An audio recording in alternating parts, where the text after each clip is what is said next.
Hi guys, and welcome back to another episode of the Security Space podcast. Today we are part 2 of a 4-part series on the incident response lifecycle.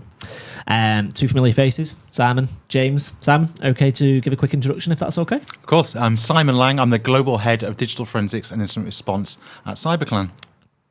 And I'm James Allman-Talbot, Head of Incident Response at Quorum Cyber. Thank you very much, chaps. If anybody has missed episode 1, I'll be sure to put a link in the comments below. But yes, so episode 2, what we are discussing today is inside the wire, detection and analysis in incident response. So episode 1 was all about preparation, what we do before the incident, but now also we're into the detection and analysis piece. So we'll start off with a helicopter overview. James, I'll come to you first. Detection and analysis. What does it actually mean? What does it actually look like in the IR process? Good question. In the thing is, the incident response process starts once you've detected something. So generally, you will have a monitoring solution, something that is assessing the security of your estate, is looking at logs, everything else, that then detects an incident, something that has happened, that you then kick off your incident response process. But generally, when that incident kicks off, you've got one thread on what is a much larger compromise. Occasionally, you've got everything you need. But when you respond to that alert in the first instance, you're kicking off that incident response process that does have to look at further detections as well. And some of that will depend on what you've got in place at the minute. If you've got an existing monitoring solution in place, you've got a SIEM, you've got your EDR tools, you've got everything else, then you're going to rely on that to do a lot of that incident monitoring for you. But if you don't have that in place, then that's a really good time to go and get something in place. So when we're helping our customers, a lot of the time when organizations come to us and say, we've got an incident, come and help us out, and they don't have monitoring in place, then one of the first things that we want to do is to put some monitoring in place. And so, we can work really rapidly to get something in place. The key thing there is that generally, if you've detected an incident, that's just the first thread that you need to pull on. You need that detection, that further monitoring and detection in place to find the rest of the stuff. But also, as you get further down the incident response lifecycle and you're looking at containment, you want to make sure that you've contained it effectively. And one of the only real effective ways that you can do that is through that containment monitoring. Now, before we get ahead of ourselves, episode 3, little sneak peek, that's where we will go. We'll go to containment and eradication. But Simon, anything to add on what James said there? Not really, but a lot of the times clients come to us because they don't have that EDR tool in place already. So often the people who are getting breached are the ones that don't have the adequate protections in place that could have contained it in the first place. So yeah, we're often having to quickly roll out a containment suite for them to be able to contain that. So containment and preservation of evidence are the first 2 key important things, because 1, we don't want to lose evidence for the actual analysis piece, and 2, we don't want it to spread any further than it already has. Okay, really well answered, chaps. So, James, you mentioned there a little bit about all the noise that can sort of happen with incidents, and it's like it must be difficult to be like, okay, what is actually real and what needs addressing right now? What is a breach, and if it goes unnoticed, how quickly can that escalate? So, talk to me a little bit about, Simon, I'll come to you first. Talk to me a little bit about sort of alert fatigue, false positives, and sort of, a lack of context when it comes to this. Okay, yeah. So that's twofold, basically. Okay. So we have the clients who are already a SOC MSSP client of ours. With those, it's a lot easier because we've already done our due diligence with them. We already know what tools they allow or should allow. We don't need to have that backwards and forwards constantly. But the clients who have been breached or compromised, we need to get a lot of information from them. Firstly, we'll try and contain absolutely everything. We will contain legitimate items as well during that, because it's better to be safe than sorry. But then we have that dialogue with them to go backwards and forwards to work out what is legitimate, what isn't, what do we need to block, what don't we need to block, what can we actually allow. And then we can also provide expert advice on, if they say, oh, just allow everything, no, we're not going to be doing that. We would give them that expert advice. Look, this will happen again and again and again if we don't do this properly now. But in the first instance, you will be getting a lot of hits. That's why you need an intelligent tool set that can differentiate between false positives and real hits. However, even the best tool in the world doesn't do that greatly. So you have to have a good team behind the SOC as well to be able to do that. And failing that, you just need to have that open dialogue with the client, be it on an instant messenger app or some out-of-band communication, because obviously their emails may have been compromised during that as well. So you can't be emailing backwards and forwards to say, is this legitimate, isn't this? So having that dialogue is key with them. It's complicated. And there's a number of reasons for that. And the thing, as you said, if it's an existing customer of ours that already has that monitoring in place, we've spent a lot of time with that customer understanding their estate, baselining their estate, tuning all of the rules, the analytics, making sure that, we're really weeding out those false positives as much as we can. But for a new client coming in that has no existing monitoring, we can deploy a full monitoring solution in our SOC within 4 to 5 hours. We can have them fully covered. The issue is, at that point, we don't really know the client. And the tools need time to baseline. Whatever tools you're using, EDR platforms, SIEM platforms, whatever, they need time to baseline. And you need time to tune the analytics, to decide what analytics you're going to deploy and everything else. So when we deploy that, we call it tactical MDR, right? It's super, super quick deployment. When we deploy those, they are 4 to 5 times noisier than a standard MDR client. So from a monitoring perspective, it puts a lot of pressure on us to really narrow down what we're looking for. And it also puts pressure on the SOC because they've got the ticket volumes they need to go through. There's a customer with an active incident who, we know that in most cases, there's particularly ransomware. There's an attacker in the actual environment at that point. So they need to be hyper vigilant, but then they're also getting flooded with false positives. So it's a really difficult balance to get. And I guess one of the ways that we counteract that is to use threat intelligence. Okay. So we're using intelligence about, okay, who is the actor? Is this a ransomware group? Which group is it? What TTPs are they using? What tactics have they used in this incident? And what IOCs do we have from this incident? So we can narrow down the monitoring and scope it so that, okay, we know there's probably going to be other stuff here. Let's just look at the stuff that's really important for now, and then we can change it as we go. It's never going to be a perfect solution. But it's a solution. And that's the key thing, is just to get something in place. Yep. I really like how you drew the comparisons just with the wider sort of security operations, like bringing in the SOC, bringing in the CTI, because we can't silo it purely down to incident response. That's just not how it works, and you would be leaving sort of operational blind spots if you were not to. It's the whole infrastructure is what is needed, absolutely, to sort of help that out. Just kind of using an analogy, it's like in football, it's not just the 11 players on the pitch; it's the backroom staff. And then it's the board, and then I suppose you can kind of say the fans as well if you want to be a man of the people. But yes, so to kind of move it along to the actual, the culture of detection and analysis. And detection and analysis can kind of set the tone, right, for the next sort of 2 or 3 stages of the incident response lifecycle. And what I mean by that is it can set sort of the urgency, it can set the importance, but if done wrong, it can kind of be a sense of like, if you haven't got it right, and these breaches are just being escalated to a very severe level, it can make your job a lot harder. Am I right with that line of thinking, or is there much more that sort of could be at play here? Oh no, you're completely right there. Yeah. Obviously, there is much more at play as well. But what you just said there is perfectly right, because that goes literally back to the noise.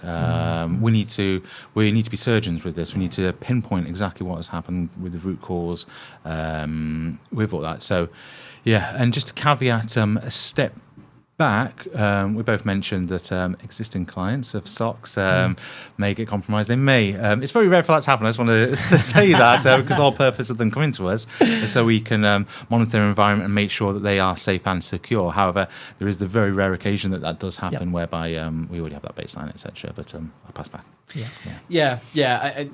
It's one of the things you always need to be careful of is that sort of over-escalation, right? Yeah. And especially when your client's in the middle of an incident and they're already drowning in the incident. And I used the ransomware example because that's the kind of, that's the worst case scenario, right? And always is the worst case scenario.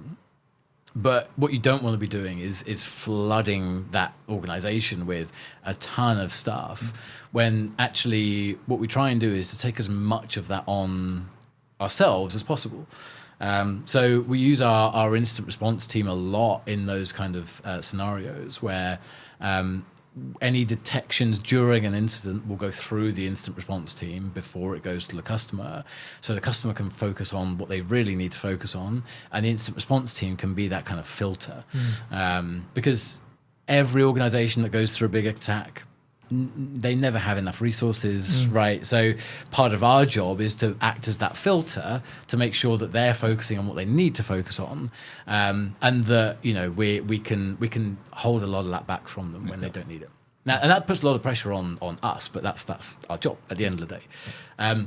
But yeah, detection is always, even outside of the context of an incident, detection is always tricky because everything looks fine until an incident happens and you go, oh, that wasn't detected. So you have to go through a really lengthy process to make sure that your detections are accurate, that they're working, that they are relevant to the organization, that they are going to detect the threats that are relevant to that organization, that they're not tuning out too many issues.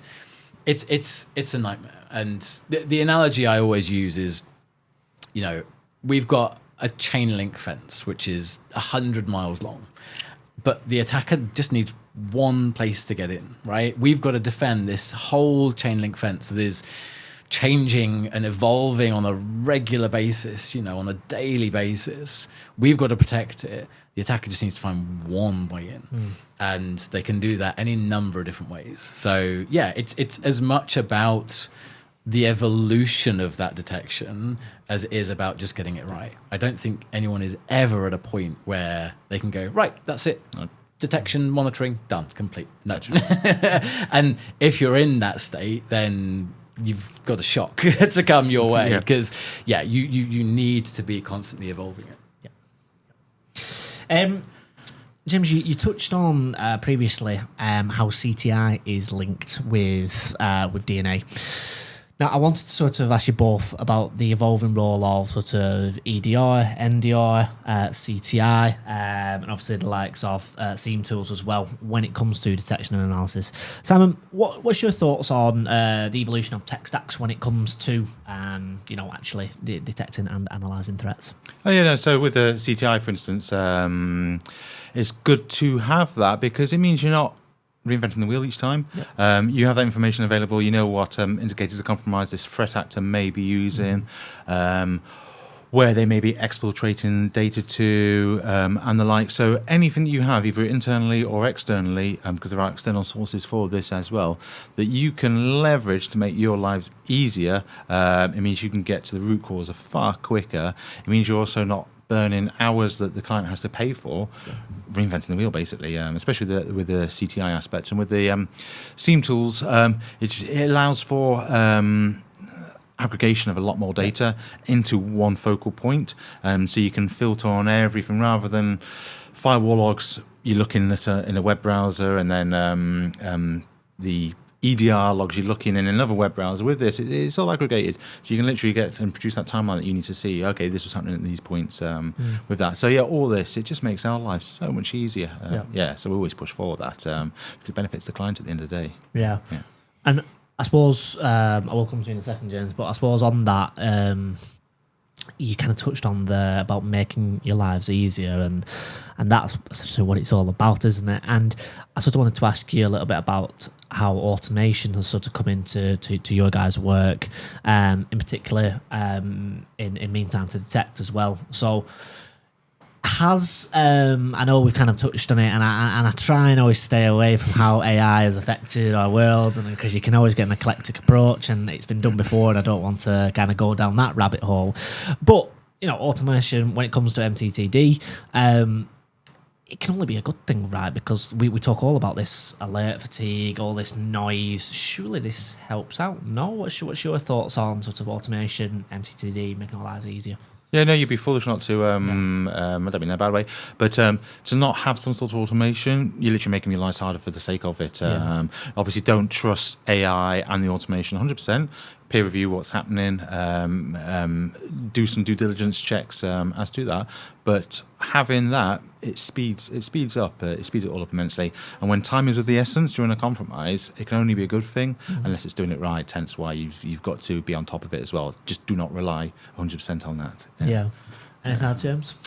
Yeah, I mean, look, tooling is just one part of the equation when it comes to responding to an incident. It's an important part, but it is one part. And I think it can be really easy for organizations to focus too much. This goes to incident response and detection and monitoring, everything else, to focus too much on tooling. We're going to get best of breed tooling, we're going to get the best class EDR and NDR and SIEM and everything else. And then you spend 3 years trying to integrate it all together and realize it doesn't integrate properly and everything else. And it's a nightmare. But while you're doing that, you're not focusing on the other stuff that matters, the governance, the people, the process, et cetera, et cetera. So I think, yes, SIEM, EDR, super important.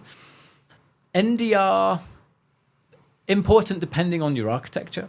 A lot of the organizations we work with now are fully cloud-based. You can get cloud-based NDR, but realistically, if you look at the architecture of their environments, NDR isn't really suitable 9 times out of 10. So what you do is you take that out and you think, well, what else is important? And then you think of things like identity and access management and identity protection and everything else. Single sign-on and all of that kind of fun stuff. So again, as the way that we architect our networks changes, the way that we secure our networks changes as well. So the tools that we're using today are not the tools that we're going to be using in 5 or 10 years' time. And again, that's just part of the evolution of the threat landscape and everything else. So, and you mentioned the sort of importance of threat intelligence, and that's one of the key areas that threat intelligence can come in, because we are facing this constant evolution of the threat landscape. Threat intelligence is what can tell us, or at least give us high confidence predictions as to what is going to happen in the next 6-12 months. Where should I be investing? What kind of tools should I be looking at? What are the things that we're going to be worrying about in 12 months' time? And that's one incredibly useful fact about threat intelligence. It's easy to think it's just about IOCs, right? And just getting a feed of IP addresses and domains and everything else. It's much more than that. If you embrace it and actually integrate it as part of your security strategy, it can help you prepare for these in the future, and you can completely future-proof your security strategy. But yeah, it's tooling is important. Yes, you have to select. I don't think SIEM's ever going to go away. You need some central focus point. What feeds into the SIEM is going to change massively. I suppose I just wanted to touch on what you said there about the endless IOCs, and it's absolutely crucial now for your threat intelligence tooling to actually have that business context attached to it as well, sort of combining it with that human. So if you are sort of just using a tool that is just automating, scraping. So that's where obviously the automation isn't a good thing. And what you said there about don't always trust it. That's why I think a blend of blending it with humans to apply sort of a business context threat indicator to your company is what is absolutely crucial. There was a video that I actually saw. It was either today or yesterday, and it was by Marius, who was also on the podcast not long ago, and he was discussing all about sort of vanity metrics in security. Now, I sort of wanted to ask you both about metrics that matter at this stage, and what is it that high-performing teams are actually measuring at this stage? Because I'm sure you can get all these lovely figures of, we've got all this noise, but what actually matters with the high-performing teams right now, Simon? Number of hours of sleep, I think. Yeah. That's a good one, because literally that goes hand. So when it comes to metrics, I don't really care about the minutiae when it comes to that. What we care about is a little bit out there. But how many hours are we going to be billing the client to contain this and to sort this actual incident out? Because we want to make sure that it's a cost-effective approach for that. How long does it take? How long we spend in doing different aspects of the life cycle and things like that. The metrics, I literally do not. I'm not looking for magic numbers or anything like that. My main metric is the client happy. It sounds a bit cliched, but literally, if the client's happy, then we're happy because it means we've done a good job. Yeah. Nice. Yeah, and I think it is different for us, right? Being a consulting practice, we're not in control of a lot of the stuff that you would want to measure, right? But I think there's for any sort of internal teams, there's 4 main metrics that I think can give you an insight into how effective your general security program is.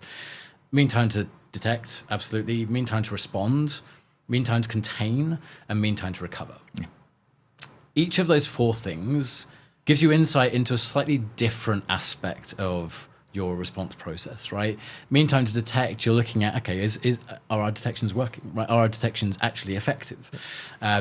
Meantime to respond, have we got the team? Are we able to spin the team up in an effective way? Are they operating efficiently in a way that they can see the detection, that they can actually respond to it quickly? Meantime to contain then talks about your preventative controls. Yeah. And I think a lot of organizations we still see focusing on that detection, not then thinking a little bit further about the preventative controls. Okay, so something happens. What do we do now? How do we stop it from getting worse? Yep. And then your mean time to recover talks about things like your business continuity and disaster recovery planning. It talks about all of the other work that you put into then actually getting to a state where your business can operate again. You've got to take all of those metrics, I think, with a bit of a pinch of salt, because every incident is different, right? So again, I'm talking about ransomware all the time. It's almost as if I spend my days worrying about ransomware. But in a ransomware scenario, that is worst case scenario, right? Yeah. All of those metrics are going to look terrible compared to a business email compromise. So you have to take them with a bit of a pinch of salt. But generally, it will give you a good insight into how effective is as an organization, our ability to respond and recover from an incident. But yeah, I joked about the number of hours of sleep, but genuinely, humans come first. And the first thing I say to any client that phones us up is, how's the team doing? Do they have enough sleep? And generally the answer is no. They've all been working 18-hour days, because it's all, everyone's to the pump. Everyone is trying to make this work. But very, very quickly that gets out of hand, and that has a worse outcome. Yep. But yeah, so... again, you can look at metrics just for metrics' sake, exactly. But I would think if you want to evaluate the effectiveness of your capability, those are the 4 I would look at. Nice. We always explain it's a marathon, not a sprint. Literally, we have this every single time. We have to explain to them because clients, when your business is on the line, you're literally going to put everything in to try and stop it going even worse than it already is. But we have to explain, listen, you've got to control yourselves with this. Mistakes will be made if you just rush blindly through. Treat it as a marathon rather than a sprint. So yeah, exactly that. Yeah. So without disclosing any names, but is there any war stories of any notable intrusions? You can either Now, there can be case studies that you weren't involved with or case studies that they were, but is there been any sort of war stories that we can let the audience know about sort of intrusion and detection that we can sort of take lessons from away from today? Okay, yeah, lessons learned, most definitely. Obviously, I won't give names, and this is hypothetical, of course. But oftentimes, some of the worst incidents that we see are ones whereby the client has unmanaged systems that they're not aware of. So the asset management is key. If they've got an old funky Windows server that's not getting updates anymore, they've forgotten about it. It's sat in an office somewhere, doesn't have an EDR tool on, where everything else is nicely secured, but it is a mission critical bit of software. That's going to be root cause, and that'll be what the threat actor will target, especially when it's internet facing. So you need, even though we've been talking about EDR tools and all that, if you don't know what assets you got, you don't know if you've got your EDR installed on all the ones that you need to have them installed on. So that'll be my key one. And make sure your remote desktops locked down, because that's often the initial point of intrusion. So yeah. Same question, James. So I had a really interesting one. This was probably 9 years ago, 10 years ago, something like that. But talking about detection and the human element of it as well works from a detection perspective. So had an organization that we were helping, as I said, probably 9-10 years ago. We ended up doing a 6-month-long incident response investigation with them, and we'd identified through that investigation they had an APT in their network for 18 months at the point that they came to us. Super stealthy, really, really capable, nation-state backed APT, and hence very, very difficult to detect. The way they detected it was by a user who was logging into their workstation and happened to see that the logon took a little bit longer than usual, and there were some extra boxes that were flashing up on the screen before they logged in. And that was raised as an IT ticket, thinking something's gone wrong here, a bit weird. Raised as an IT ticket. IT had a look at the system, saw a bunch of logon scripts that shouldn't have been there, raised it to the security team, ended up into this big incident. So, completely non-technical way of detecting. But again, when I'm talking to clients about detection, never underestimate the human element. Yep. And there's different things to play into that. One is training, education, train your users, educate them on what to do, how to do it, what to look out for. But also make sure that you've got the right escalation paths in your organization. Because in a lot of organizations, that user would have raised that ticket, IT would have gone, nah, don't know what that is, close the ticket, end of, and then they wouldn't have identified it. So make sure that all of your help desk staff are on board. Make sure that they've got a clear escalation path to the security team. Make sure So, you've got to have that whole path mapped out. And don't underestimate users. Users are really good at just seeing when something is slightly different. Been logging onto this terminal, it's been the same for the last 2 years, and today it was slightly different. And that was enough. So yeah, I always roll that one out because it's a good one to talk about. Again, it's not all about the technology. Yep, absolutely. That's good. Absolutely. Chaps, thank you very much. So that rounds up episode 2 of the 4-part series, all about the incident response lifecycle. The chaps and I will be getting together again in Q3 to discuss the nice juicy part of eradication and containment, which we touched a little bit on today. So make sure you keep your eyes peeled for that. But once again, I just want to extend a thanks to Si and to James for joining me on the Security Space podcast today. Thank you. Thank you. Cheers.